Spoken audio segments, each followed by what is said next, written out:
오늘 여러분들과 함께 나눌 말씀은 여호와의 말씀을 두려워하자, 이런 말씀을 한번 나누고 싶습니다. 오늘 우리가 읽은 출애굽기 9장의 내용은, 9장 전체의 내용이 출애굽할 때 그 애굽에서 10가지 재앙이 내리지 않아요? 10가지 재앙 중에서 5번째 가축의 재앙, 가축을 다 죽는 재앙을 일으키죠. 6번째 독종 재앙, 이건 악성 종기이죠. 독종이라는 게 독종 재앙. 7번째 우박의 재앙. 그래서 5, 6, 7번째 재앙이 기록된 게 이제 출애굽기 9장의 말씀입니다. 그런데 왜 하나님께서 10가지 재앙을 이렇게 서로 다른 것을 내리셨을까? 그것은 우리 모든 신학자들이 이구동성으로 각 이적에는, 10가지 재앙에는 하나님이 그 재앙을 통해서 그 바로에게 전달하려는 독특한 메시지가 있다는 거예요. 그러니까 가축이 죽는다든지, 악성 종기가 일어난다든지, 우박이 내려난다든지, 이런 메시지의 독특성이 있다는 것이죠. 그래서 오늘은 10가지 재앙 중에서 막 바로를 회개시키기 위해서, 이스라엘 백성들을 해방시키기 위해서 하나님이 베푸신 이 가축을 치고, 또 인간의 몸에 독종이 생기고, 또 우박이라는 천재지변이 일어나고, 이런 하나님의 이런 기적의 메시지는 무엇을 품고 있는 것인지 오늘 말씀을 통해서 몇 가지로 찾아보겠습니다. 첫째는, 오늘 말씀을 통해서 함께 나눠야 할 것은 여호와의 손을 봐야 된다는 거예요. 재앙을 보지 말고 우리 환경, 표면적으로 나타나 있는 그런 현상만 보지 말고 그 현상 이면에 있는 본질, 그게 바로 하나님의 손이에요. 하나님의 손을 볼 수 있어야 된다는 것을 전하기 위해서 이런 이적을 행하신다는 거예요. 하나님의 손을 보라. 한번 여러분들도 영상을 보면서 따라서 고백을 해보세요. 하나님의 손을 보라. 3절 같이 읽어보겠습니다. 3절, 9장 3절 시작. 여호와의 손이, 누구의 손이? 여호와의 손이 들에 있는 내 가축 곧 말과 나귀와 낙타와 소와 양에게 터하리니 심한 돌림병이 있을 것이며. 여기에 보면은요, 10가지 이적의 주체가 누구인가 명확히 표현하는 단어가 있어요. 여호와의 손이라는 표현입니다. 여호와의 손. 여호와의 손이라는 표현은요, 성경에 200회 이상 써 있어요. 근데 이 여호와의 손이라는 표현을 할 때는 그건 무슨 뜻을 하는 거냐면, 하나님의 능력이나 권능, 이것을 묘사할 때 여호와의 손이라는 표현을 썼어요.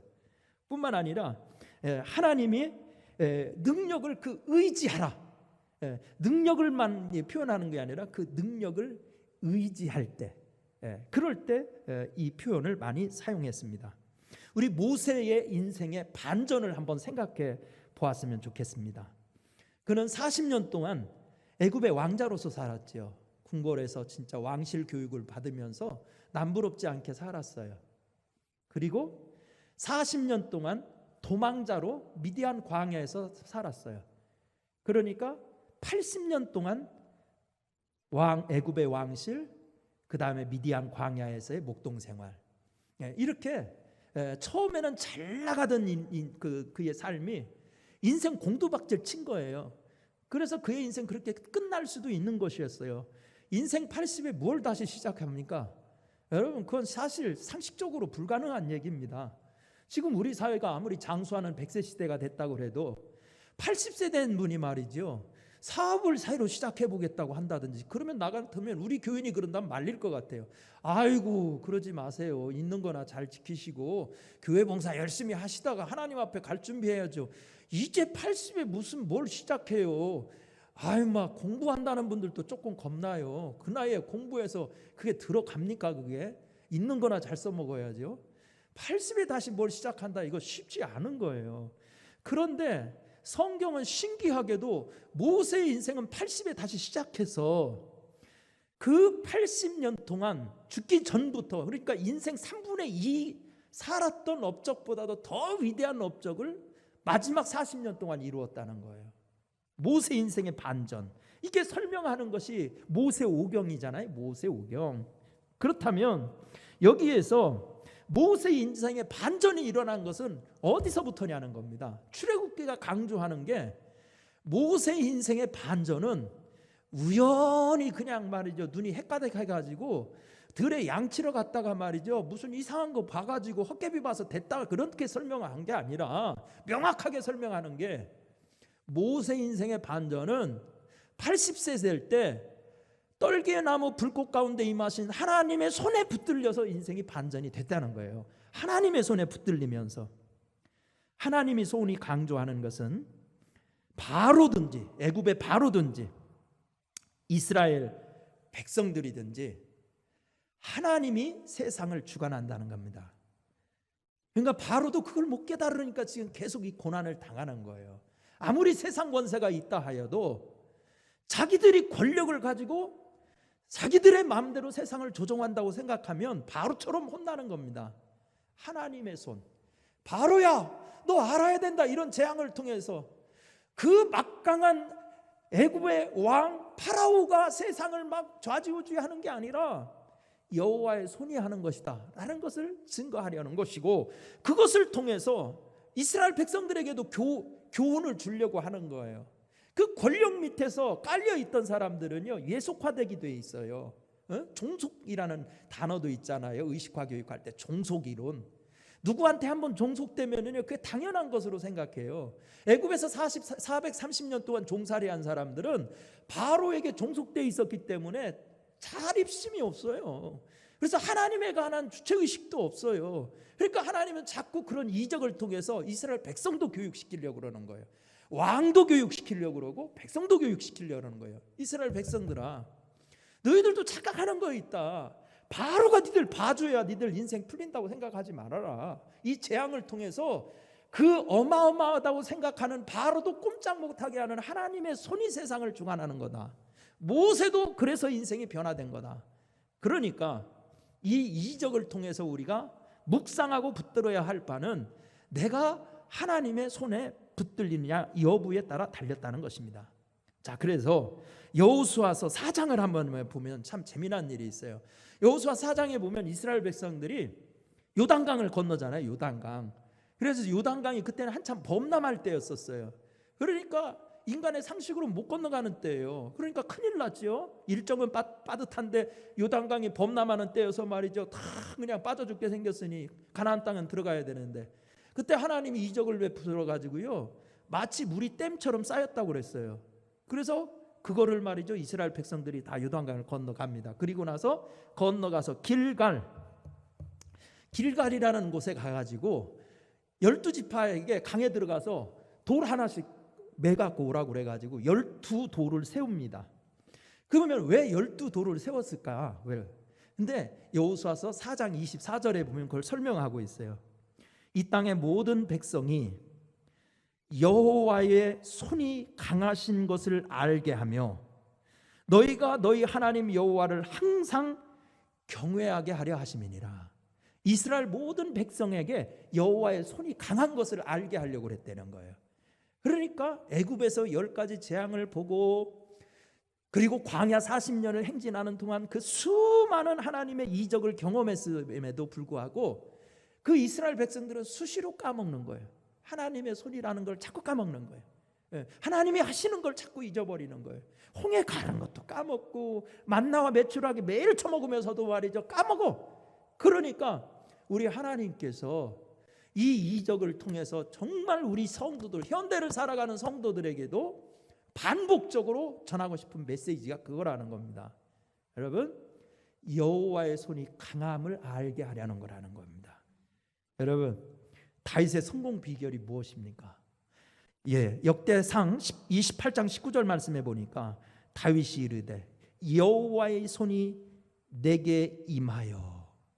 다윗이 자기 입으로 그랬어요. 여호와의 손이 내게 임했대. 그래서 자기 인생은 이런 자리에 쓸 수 있었던 것이라는 거예요. 엘리사의 능력의 비결은 뭡니까? 엘리사의 능력, 참 엘리사 대단하잖아요. 엘리야의 제자. 열왕기하 3장 15절 말씀해 보니까 여호와의 손이 엘리사 위에 있더니, 엘리사 위에 여호와의 손이 있었기 때문에 엘리사가 그런 능력을 행한 거예요. 자, 여러분, 우리도 하나님의 손을 이 시간 의지하시기 바랍니다.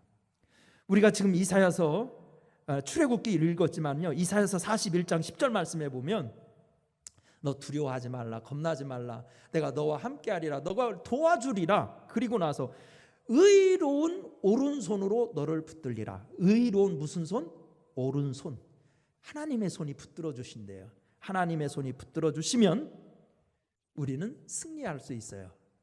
여러분, 마가복음 5장 41절 말씀에 보면 우리 찬양에도 있죠. 달리다굼, 달리다굼 일어나, 막 그 찬양 있잖아요. 그 달리다굼 그 얘기 거기 나오잖아요. 근데 마가복음 5장 41절 말씀에 보면 예수님이 그 소녀를, 죽은 소년을 살릴 때 이렇게 말했어요. 그 아이의 손을 잡고 이르시되 달리다굼 하시니, 그 소녀의 뭐를 잡았대요? 손을 잡았대요. 손을. 손을 발로 잡나요? 손은 손으로 잡는 거지. 그러니까 예수님의 손이 죽은 소녀의 손을 잡으니까 달리다굼, 죽음도 정복되는 역사가 일어나게 된 겁니다. 하나님의 손이 붙들면 우리 연약한 육신도 치유될 줄 믿습니다. 하나님의 손이 붙들면 우리의 삶의 모든 역경도 이기는 역사가 일어나게 될 줄 믿습니다. 하나님의 손에 의탁하십시오. 두 번째, 오늘 본문의 말씀을 통해서 우리 깨달아야 될, 묵상해야 될 말씀은 바로를 세운 목적이 무엇이냐, 이걸 한번 생각해 봐야 된다는 거예요. 바로를 세운 목적이 무엇이냐. 16절 한번 같이 읽어보겠습니다. 16절, 출애굽기 9장 16절입니다. 시작. 내가 너를 세웠음은 나의 능력을 내게 보이고 내 이름을 온 천하에 전파되게 하려 하였음이니라. 아멘. 여기 보면 하나님께서 이 재앙을 통해서 왜 이런 재앙을 내리는지 설명을 하고 있어요. 그것은 분명하게 16절에 있었죠. 내가 너를 세웠대. 그러니까 이거는 참 우리 성도들도 이해하기 힘든 말이잖아요. 아니, 저 바로 같은 악당들을 하나님이 세웠다니 이게 무슨 말일까? 하나님이 세웠다는 것은 온 세상의 주권자는 하나님이라는 뜻이에요. 세상에 예수 안 믿는 사람들도 불신자, 무신론자. 아니, 무신론, 하나님을 부인하면 하나님이 없는 건가요? 그러니까 하나님이 웃는 거예요. 웃기고 있네. 니들이 나를 부인한다고 내가 없냐? 니들도 내가 다 세웠으니까 사는 거야 이놈들아. 이제 이런 건 얘기를 하시는 겁니다. 그러니까 바로가 이 재앙을 계속 반복적으로 체험하면서도 모르는 게 있어요. 그건 뭐냐? 하나님이 너를 살려둔 목적을 모르는 거예요 지금. 그러니까 재앙을 통해서 진짜 알기를 원하는 것은 이스라엘 백성들 잘 대해줘, 이스라엘 백성들 선처해줘, 내가 너한테 백 좀 쓸게, 이런 거 하려고 하는 게 아닙니다. 더 큰 배후의 목적이 있어요. 그것은 오늘 두 가지 목적을 얘기하려고 하잖아요. 하나님의 능력. 바로는 하도 힘이 세니까 자기를 신이라고 했어요. 파라오라는 말은 태양의 아들, 태양신의 아들, 자기도 신이라는 얘기예요. 그러니까 그거는 뭐 조금만 역사 공부해 보면 고대 파라오들은 자기들을 신격화했다는 거 다 알잖아요. 자기가 신인 줄 알고 있어요. 그러니까 하나님이 답답한 거예요. 너보다 더 위대한 능력을 가진 하나님을, 능력을 알게 하려고. 그리고 두 번째 목적은 뭐냐? 하나님의 이름을 온 땅에 증거하게 하려고. 그래서 그 불신자 입을 통해서 하나님이 살아계시다라는 것을 증거하게 하려고. 그래서 그렇다는 거예요. 그래가지고 여러분, 십계라는 영화 보신 분 있나 모르겠어요. 그 십계라는 영화에 보면 그 애굽에 바로 역할을 하는 배우가 누구였는지 생각나세요? 빡빡머리? 아이고, 모르시는구나. 빡빡머리 옛날 분들은 다 아는데, 율브린너라는 사람이 있었잖아요. 잘생겼죠. 근데 율브린너가 바로 역할로 나왔었어요 그때. 근데 막 이제 나중에 10번째 재앙, 영화에서 보면 그 원어로 이렇게 조금 나도 뭐 시원치 않은 영어 실력으로도 그 대사는 들리더라고요. 그래가지고 이 10번째 재앙을 막 만납니다. 그래서 10번째 재앙이 뭐예요? 장자를 치는 거잖아요. 그러니까 바로도 장자를 잃어버렸네. 그러니까 자기의 사랑하는 장자, 이거는 설명할 수 없을 정도로 소중한 존재잖아요. 자기 권력이 뭐가 소중하겠어요, 자식보다? 그러니까 막 나는 그 장면에 보면 그래요. 바로가 그 죽은 아들을 가지고 자기가 평소 섬겼던 그 신 우상 앞에 서가지고 딱 째려보면서 따지듯이 막 그런 대사가 나와요. 그러니까 Moses God is God 이런 대사가 나와요. 그러니까 거기서 내가 헛먹었구나. 네가 진짜 막 우리 나라의 이 권력을 지켜주고 애굽을 부강케 하는 사람인 줄 알았더니, 신인 줄 알았더니 모세의 하나님이 참 하나님이시구나. 이런 대사가 나와요. 영화니까 나오죠. 성경에는 안 나와요. 근데 오늘 본문에서 그 영화를 만든 사람들도 성경을 깊이 연구했나 봐요. 그러니까 그런 대사를 치지요. 그런데 사실 오늘 16절에 그거 나와 있어요. 이 10가지 재앙을 한 목적은 바로 입에서 그 얘기 나오게 하려고 그런다는 거예요. 이스라엘 사람들한테, 애굽 사람들한테 하나님을 증거하게 하려고. 이거 중요한 겁니다. 여러분, 우리 장로교인들은요, 꼭 막 반드시 외우는 게 있어요. 웨스트민스터 소요리 문답이라고 장로교인들은 그거 쫙 1번부터 막 쭉 외워야 돼요. 근데 그 문답, 소요리 문답 1번이 뭐냐면 인생의 제일 되는 목적이 무엇이뇨? 이렇게 돼 있어요. 그러면 거기 문답책이 장로교인들은 그 성경책처럼 막 외워야 되는데 그 문답책에 질문이 있고 답도 써 있어요. 그 답은 원래 1600년대 영국의 웨스트민스터 사원에서 모여서 막 그 교리를 만들었다고 그래서 소요리 문답이라고 그러는 거예요. 그런데 거기에 보면 답도 써 있어요. 그 책에 보면 인생의 제일 되는 목적이 무엇이뇨? 답. 하나님을 영원토록 기뻐하고 그분을 즐거워하는 것입니다. 이렇게 써 있어요. 영원토록. 인생의 목적은 내가 진짜 맨주먹으로 태어나서 내가 또 이름 한번 날려야지. 이거는 진짜 비성경적인 생각이에요. 성경은 진짜 우리의 진정한 삶의 목표는 하나님을 기뻐하고 영원토록 즐거워하는 것. 이게 돼야 된다는 거예요. 그래서 이런 이적을 통해서 그걸 증거하고 싶은 거예요. 그래서 하나님이 이런 재앙 중에도 계속 하나님, 나 같으면 승질 나니까 한 번 재앙했는데 말 안 들어? 너 죽어볼래? 그러니까 두 번째 그냥 죽여버렸을지도 모르겠어요, 바로를. 근데 하나님은 10가지 재앙하면서도 바로를 안 죽여요. 살려놓는 이유가 있어요. 그런 반복된 재앙을 통해서 깨닫기를 원하는 거예요. 우리도 하나님이 그렇게 참으시는 하나님이심을 알아야 돼요. 그래서 우리 인생의 목적이 무엇이냐, 이것까지 알 수 있게 돼야 돼요. 그래서 고린도전서 10장 31절 이렇게 말합니다. 먹든지 마시든지 무엇을 하든지 다 뭐를 위해서 하라? 하나님의 영광을 위해서 하라. 아멘입니까? 참 말은 좋지요. 성도들 이거 참 신앙 고백 너무 멋있게 잘합니다. 먹든지 마시든지 무엇을 하든지 다 하나님의 영광. 근데 조금 더 깊이 생각해 보면 내가 먹고 입고 쓰는 것은 그러니까 지출 하루 1년 한 달 지출만 이렇게 잘 분석을 해 보시면 돼요. 그래서 한 달 지출 중에서 내가 100만 원이 한 달에 내가 쓰는 돈이다 그러면 100만 원 가지고 어디다 얼마 쓰고 어디다 얼마 쓰고 어디다 얼마 쓰고 했는가 이렇게 쫙 한번 뽑아 보시면 내가 뭘 더 소중히 하는구나. 1년도 그렇죠. 1년 쫙 지나고 나서 내 1년 말이지 연봉이 3천이다 4천이다 5천이다 했으면 이 중에서 다 쓴 비율이 나올 거 아니에요. 헌금한 돈 얼마, 놀러 다닌 돈 얼마, 여행 다닌 돈 얼마, 이런 거 다 나올 거 아니에요. 그렇게 보면 내가 뭘 지금 중요시 여기고 있구나, 대번에 알 수 있는 것이죠. 여러분, 하나님 중심으로 사세요. 하나님 중심으로 사십시오. 그럴 때 역사가 일어나게 될 줄 믿습니다. 마지막, 오늘 말씀 5, 6, 7번째 재앙을 통해서 우리가 한 가지 더 생각해 볼 것은 하나님의 말씀을 두려워하라는 겁니다. 여러분, 집안에서 한번 따라해 보세요. 하나님의 말씀을 두려워하라. 우리 성도님들 말씀을 좋아하는 분은 많이 있는 것 같아요. 때로는 말씀이 나를 위로해주고 말씀이 나에게 힘이 돼주고, 그래서 말씀을 좋아하시는 분은 많은 것 같아요. 말씀을 두려워하는 사람은 적은 것 같아요. 근데 말씀을 두려워할 줄도 알아야 돼요. 한번 20절 21절 한번 읽어보겠습니다. 오늘 9장 20절 21절 시작.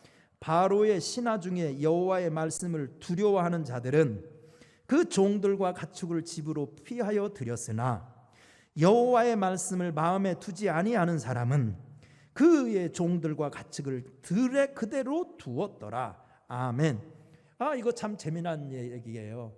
그러니까 지금 5번째 재앙, 6번째 재앙, 7번째 재앙, 이제 우박 재앙까지 내린다는 거 아니에요. 근데 우박 재앙 예고됐는데도요, 하나님의 말씀을 두려워하는 사람은 믿었어. 그러니까 어떻게 됐어요? 밖에 두면 다 우박 주먹 많은 게 하늘에서 떨어진다고 보세요. 다 죽지. 그러니까 작살 나니까 사람이고 종이고 짐승이고 다 집 안으로 들여서 피했대. 그런데 21절 여호와의 말씀을 마음에 어떻게 해요? 두지 않는 사람. 그러니까 두 종류가 딱 나와. 아니 바로의 신하 중에서도요, 여호와 말씀을 두려워하는 사람이 있고 두려워하지 않는 사람이 있네. 두려워하는 사람은 그 말씀대로 피하고, 두려워하지 마음에 두지 않는 사람은 웃기고 있네. 하나님이 뭐 우연히 된 거지 뭐 이런 식으로 생각하는 사람들, 그런 사람들은 그대로 두었대. 그냥 들에. 그러니까 어떻게 됐겠어요? 이제 우박 내릴 때 알게 되는 거죠. 우박 내릴 때 내리니까 말씀을 두려워했던 사람들은 다 보존된 거고, 말씀을 두려워하지 않은 사람은 완전히 피박 쓴 거잖아요. 여러분, 우리 신앙생활에서 정말로 중요한 것은 이것입니다. 하나님의 말씀을 두려워할 줄 알아야 된다는 거예요. 창세기 19장 14절에 보면 소돔성에 롯 이야기 나오잖아요. 아브라함의 조카 롯, 롯 이야기 나오는데 거기서 롯의 가족을 다 구원시키려고 그랬어요. 아브라함의 중보기도 덕분에. 그래서 다 구원받을 기회가 있었어요. 그의 하여튼 말이죠, 친인척은 다 끌고 나오려고 그랬어요. 그래가지고 말이죠, 사익감들, 장래 사익감들도 끌고 나오려고 그랬어요. 두 놈을. 그랬더니 롯이 하는 말을 갖다가 어떻게 했느냐, 그 창세기 19장 14절 말씀에 보니까 롯이 나가서 말했대. 그러니까 롯도 자기가 들은 얘기를 자기만 혼자 잊고 알고 있었던 게 아니야. 소돔성에 가서 막 전도한 거예요. 전도했더니 뭐라고 하느냐, 이 말하여 이르기를 여호와께서 이 성을 멸하실 터이니 너희는 일어나 이곳에서 떠나라 하되 그의 사위들은 농담으로 여겼더라. 하나님을 말씀을 두려워하지 않는 거죠. 애굽의 신하들 중에서도 마음에 두지 않은 신하가 있었던 것처럼 여호와의 말씀에 순종한 베드로를 보세요. 누가복음 5장 5절에 보면 디베라 바닷가에서 밤새 헛닥친 베드로의 배에 예수님이 오르셔서 그물을 깊은 데 가서 내리라 그러죠. 그러니까 베드로가 진짜 위대한 고백을 해요. 누가복음 5장 5절 말씀에 보면 이렇게 얘기하잖아요. 밤이 맞도록 수고하였으나 거둔 것이 없지만 내가 주의 말씀에 의지하여 내리리이다. 여기 위대한 고백이 나와요. 자기 모든 어부의 재능을 다 활용했어. 경험, 전문 지식 다 활용했어. 안 됐어. 그러니까 더 안 되는 거야. 전문가의 의견도 안 되면 안 되는 거지 뭐예요. 그런데 마지막 베드로는 선택했어요. 주의 말씀에 의지하여 그물을 내리리이다. 말씀을 두려워한 거죠. 참 우리도 이런 믿음이 있었으면 정말 좋겠어요. 이런 믿음이 있으면 정말 좋겠어요.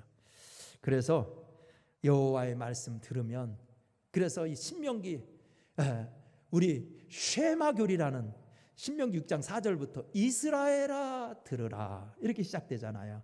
들으라는 말이 이스라엘 히브리 말로 쉐마야. 그래서 쉐마교리라고 그러는 거예요. 쉐마 이스라엘 이렇게 시작됩니다. 이스라엘이라는 말로.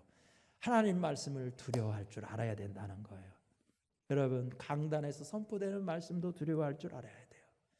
여러분, 성경 말씀도 두려워할 줄 알아야 돼요. 그래서 여러분들께서 오늘 하루 승리하셔요. 그리고 이 금요 심야 기도회를 통해서 가슴을 뜨겁게 하셔요.